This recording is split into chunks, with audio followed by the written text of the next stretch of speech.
LeBron walang pake sa ring ni Jordan, Davis may inamin at Lakers may target na.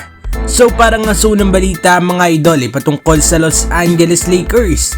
Kilala nga ang Lakers bilang title chaser dahil marami na nga silang championship sa kanilang NBA franchise.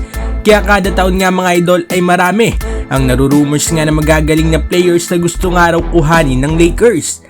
At ayon nga kay Zach Lowe ay naririnig nga daw nito na balak gamitin ng Los Angeles Lakers ang kanilang 3 first round picks pang trade sa off-season. At ang hinahanap nga daw at target ng Lakers ay ang isang difference-making perimeter talent. Kumbaga ay parang Mala DeRozan ang gusto nga nitong Los Angeles Lakers. Pero pwede nga rin point guards ang tinutukoy nga rito, tulad nga lang nila Zach LaVine, Trae Young at DeJounte Murray. Anong masasabi ninyo dito mga idol?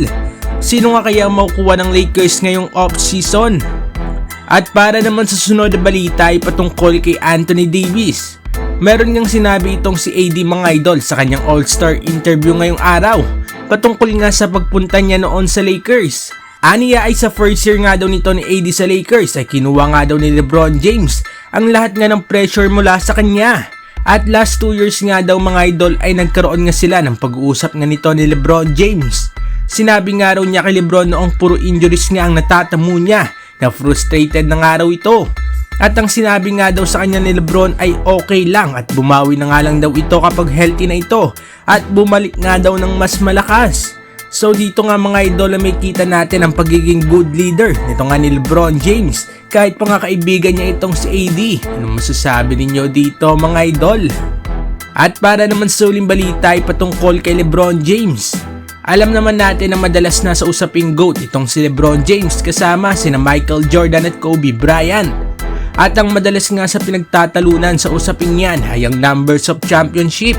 At ayon nga sa report ni Zach Lowe ay marami nga daw ang iniisip na itong ang si LeBron James na inahabol itong si Kobe Bryant na merong 5 championship at Michael Jordan na merong 6 na championship dahil itong si LeBron ay nasa 4 nga lang na championship. Pero sa narinig nga daw ng reporter na ito privately ay hindi nga raw yan ang mindset nito ni LeBron James. So wala nga daw pa kay mga idol itong si LeBron James pagdating nga sa padamihan ng championship sa kanilang NBA career. At malamang naman na marami nga mag-a-agree dito dahil kahit nga na 4 lang ang championship nga nito ni LeBron ay marami nga rin na nagsasabi na siya ang greatest of all time. Dahil hindi lang naman ang kampyonato ang makakapagdikta kung gaano nga kahusay ang isang player. Dahil marami nga ring factor ang dapat nga nating isama. Anong masasabi ninyo dito mga idol? Agree ba kayo dito o hindi? Mag-komento sa baba at ating babasahin yan. Huwag kakalimutan na mag-like at subscribe para sa iba pang balitang NBA. Maraming salamat po.